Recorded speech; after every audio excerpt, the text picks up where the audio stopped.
Hello, fellow humans. This is one of our very new video chats for Corey Spectra Services, and we have a wonderful guest here today, Chad Verigin, and he is going to be sharing a little bit about what he does and his passions about getting to know yourself and all of those really cool things. And hello, Chad. Hey Corey, nice to see you. Thanks for having me. Yeah. So yeah, before we get going here, did you want to share a little bit about your work and what that looks like? Sure. Yeah. So I am a professional counselor. I'm a holistic counselor. Mm-hmm. And to me, being a holistic counselor or a holistic coach really speaks to this idea that everything is connected. And so it doesn't really matter where we start our exploration of self or of who we are, because it's connected to everything. So we can just jump right in and start anywhere. That's one of the things I love about being a counselor and a coach in my practice. It's just sort of that freedom. Mm-hmm. And from my understanding, you also do some hypnosis. I do, yes. I was trained by one of Canada's best, Di Cherry, who has unfortunately passed now, but a great teacher in my life, both personally and professionally. And she really helped me to let go of my preconceived notions about how the world works. Yeah. So it feels liberating. It really does. It really does. This sort of idea that, you know, people like to feel like they feel safe in when they know things, you know, when they feel like they know what's going on. Yeah. I go the other way. I feel safe in the chaos, sort of surfing and exploring without any, again, preconceived ideas about what is right or wrong or what we're supposed to be doing. Mm-hmm. Yeah. Well, that sounds pretty cool. So why do you think that is? Why do you think most people run away from the chaos, the unknown? I think that a lot of people, I'm reminded of Marianne Williamson's poem about, hiding your light. And I think a lot of people feel uncomfortable with the power that they have to make a difference in their lives. That's a lot of responsibility, and it's certainly easier to give other people control and just follow what they say to do. Follow me, do what I say, and you'll live a happy life. That sounds great. You know, okay, fine, I'll do that. Myself personally, I'm a bit of an iconoclast. I've never really followed a leader. Me too. and so this idea for me is, that idea scares me, of not having choice, of not having responsibility over my own life. So I want to, with what I do in my career is I want to help people discover that the power that they have to run their own lives is theirs. And it's beautiful and actually kind of easy to do once you get past being afraid of the responsibility. Yeah. Do you think it's just fear of responsibility, or do you think it could also be fear of themselves? Oh, absolutely. Yeah. Again, Marianne Williamson's poem, our biggest fear is not that we're nothing. Our biggest fear is that we're everything. That we're amazing, because, oh my gosh, then we have to be amazing all the time. Well, and I think that's the contradiction. I was just having a conversation with a friend who because she's a journalist, she is out there all the time, and a whole bunch of stuff has happened. And then all of a sudden, she didn't want to let herself go, feel the grief or whatever emotion she wanted to feel, because she had this expectation that she had to be this leader, this powerful person all the time. Yeah, had to show up in a certain context. Exactly. Yeah. And I think it was interesting when I just told her, no, you're allowed to do this. It's actually important to give yourself that permission. And when she did that, you could feel her energy just relax. Yeah. Right? This whole shift happened. Oh, I can do that now? Amazing. Yeah. Yeah. People feel like if they let go of that structure of how they're supposed to show up, then they fear they might just fall apart completely. Yeah. You know, and maybe we do fall apart completely for a little while, and that's okay. Sometimes we need to collapse that structure so that we can rebuild it again, including the grief we just experienced. Yeah. Yeah. And it's interesting too. I remember when, because we both went to the same coaching and counseling college. We did. And in the second year, at one point, one of the instructors, because I think it came up with one of the students of feeling like a fraud. And then he asked, does everybody feel like a fraud sometimes? Everyone put up their hands. Yeah. Right? That feeling that we're not really there, you know, or we don't have it, right? Yeah, and that's this weird idea that there is a there to get to. You know, you are already there because you're here. Yeah. Well, and I think this is the contradiction that we sometimes get in, is that when we have that ideal, that image of these amazing people, these, you know, of coaches or whatever field that person may be in, and we expect, to be there, we need to match them. Yeah. You know, and in reality, no. Because our there is going to look different than that person's there. Absolutely. And I'm all for, you know, studying the paths of great people and, you know, doing your best to, you know, take from them what they've done and add it to your own lives. But at the same time, you know, we're looking at a person at the height of their accomplishments, you know, and we're forgetting that, you know, they spent years and years not doing that very well. You know, the struggle to achieve the habits of success and the struggle to achieve competency in understanding your own life. You know, they all had to go through that. So it's hard to compare ourselves now in our space, in our place, in our journey to their completed state.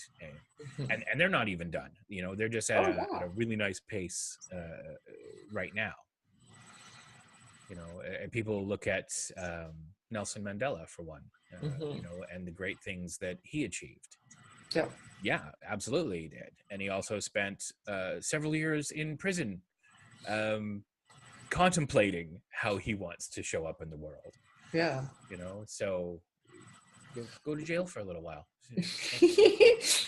Not necessarily the answer for everyone, but if you're in that place to really contemplate, you know.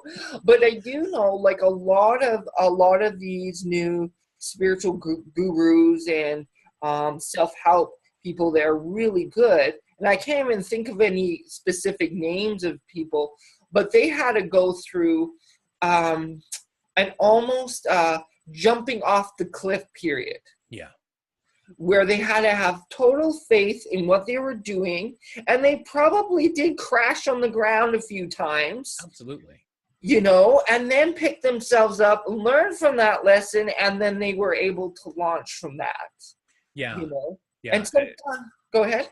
Oh, I was going to say that, you know, all of the great speakers, coaches, leaders that I admire, they all speak to this idea of not being afraid to fail, because it's in our failure that we're going to learn really strongly who we are and what we want. And, you know, the great thing about failing is that, you know, once I failed, now I know the way not to do it.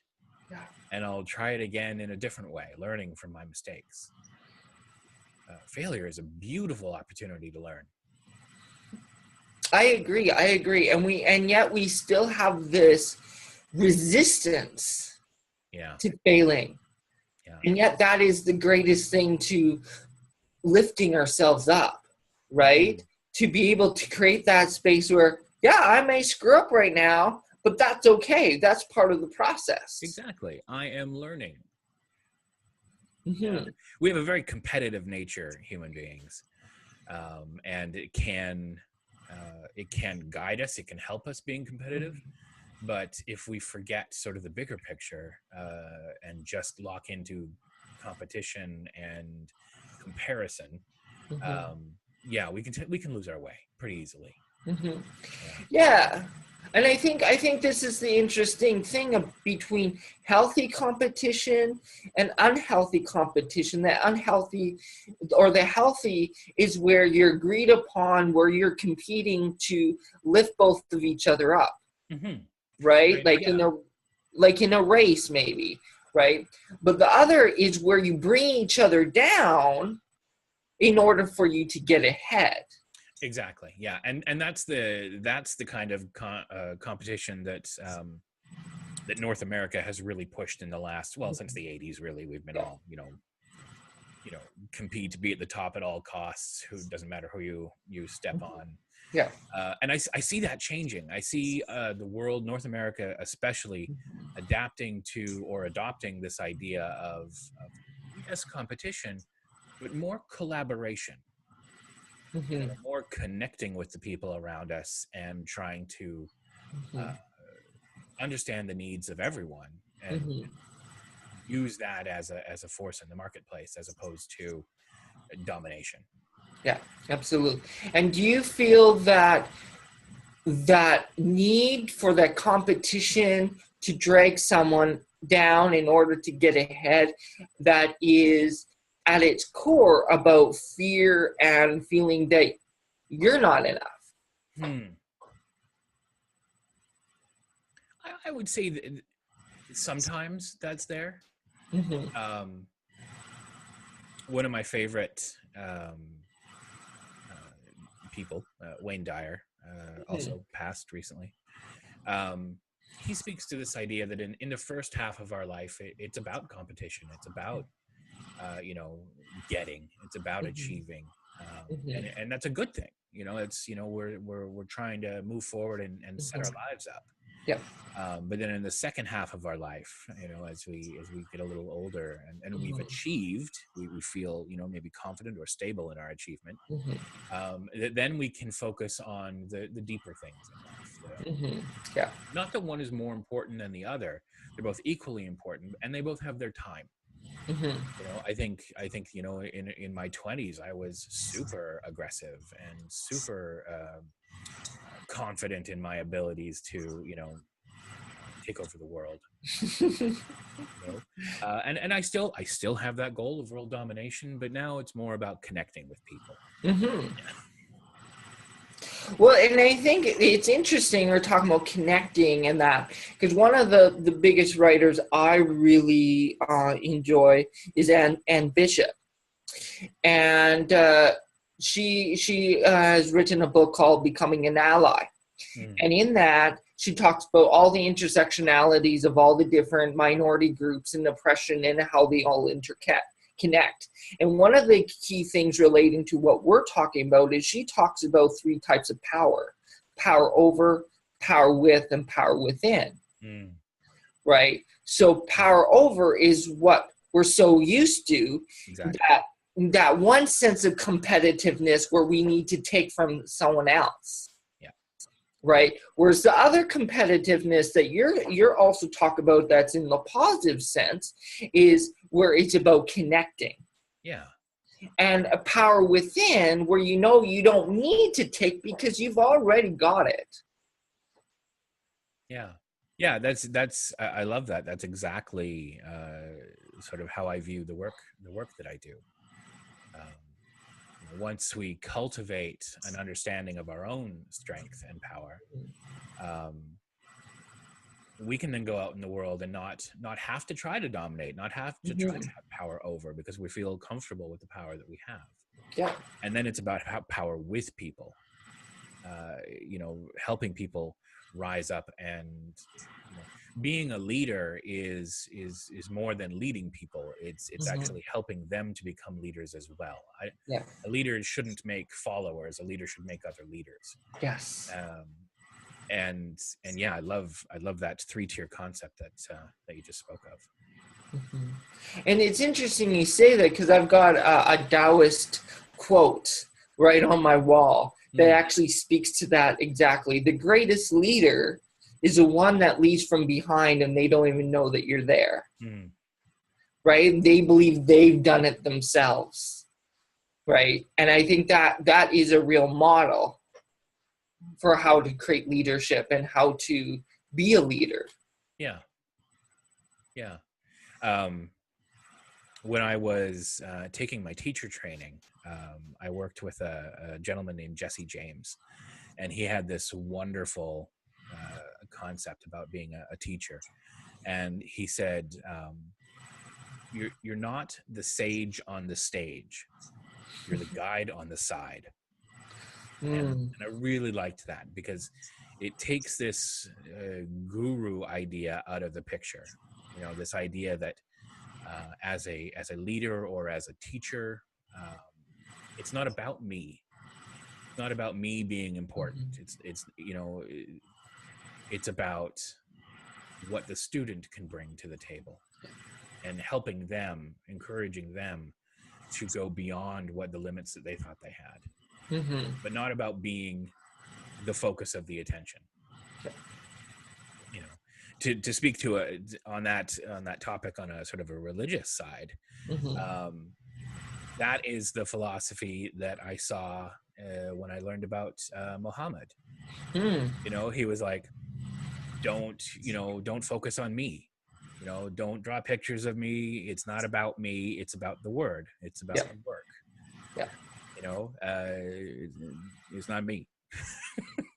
And I really liked that. I liked that idea, because people can get really easily distracted and focus on the lead singer of the band as opposed to the message of the music. Absolutely. So I'm all over the place with my metaphors. Sorry. All good. All wonderful metaphors. I wanted to move back, because we're talking about connecting to our power. And do you have any suggestions, quick little suggestions for folks, how to connect to that, to get to know who they are and to know that they are a powerful being? Quick little suggestions. It's funny. Yes and no. Okay. There's I'm a big believer in the power of meditation and the power of breath work as well. I've been studying meditation since I was 14, breath work for the last 10 years or so. And I've also been studying sound therapy and the importance of frequencies in our lives. So there's some hints in there as to where places you can explore.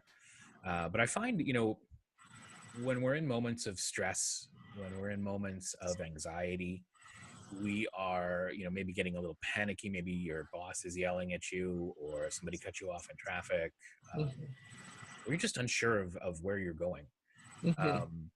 I find that the quickest way to reconnect to source energy, to our inner strength, is to simply breathe.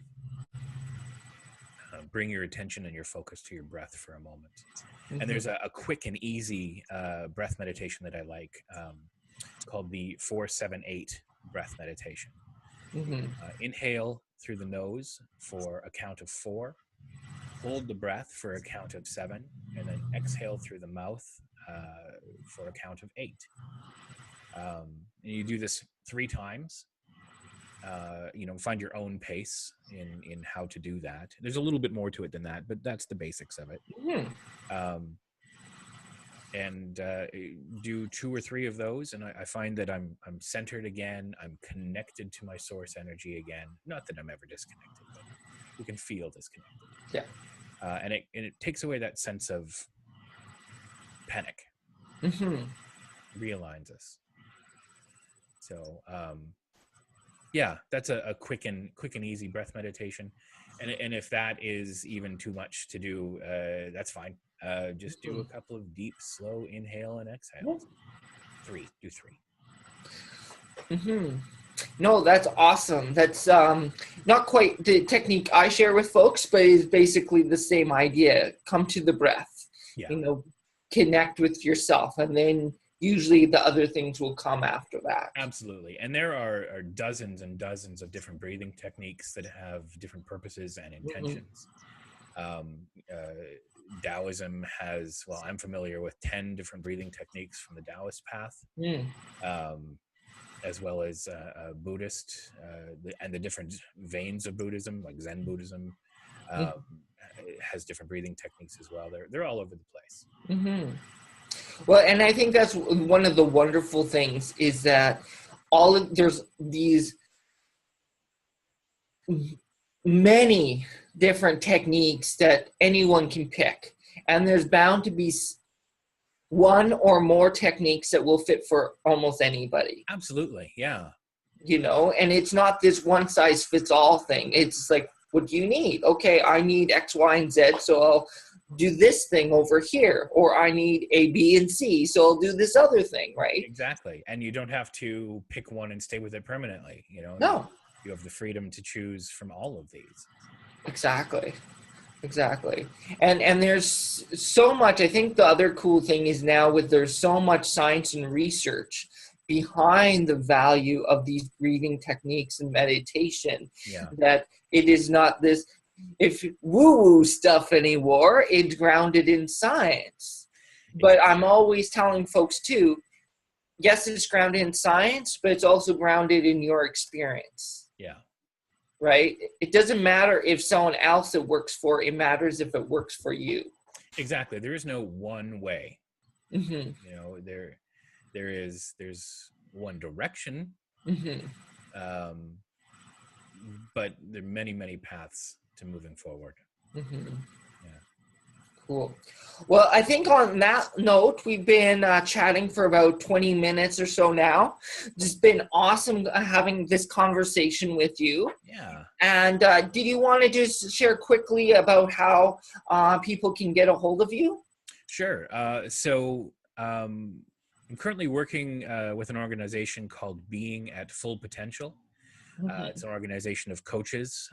So the website is just beingatfullpotential.com. And you can find my profile there as well and understand a little bit about what we do as an organization. I'm also in the process right now of developing my own website. So it's not up yet. And I have a temporary email address. The company is called Iskra Consulting. Iskra is a Russian word that means the spark. Sort of this idea that we find the spark that is already alive inside you and we fan it to a flame. And so my current email address is just iskrainformation@gmail.com. And you can get a hold of me there. I usually respond within about 24 hours at the latest. So, cool. Yeah. Well, thank you so much. So, folks, if you want to get more information on Chad and what he does, I will make sure I put the information down in the description. And please, if you like this, press like. If you want to know more, subscribe and, check out my own website. Okay, thank you, folks.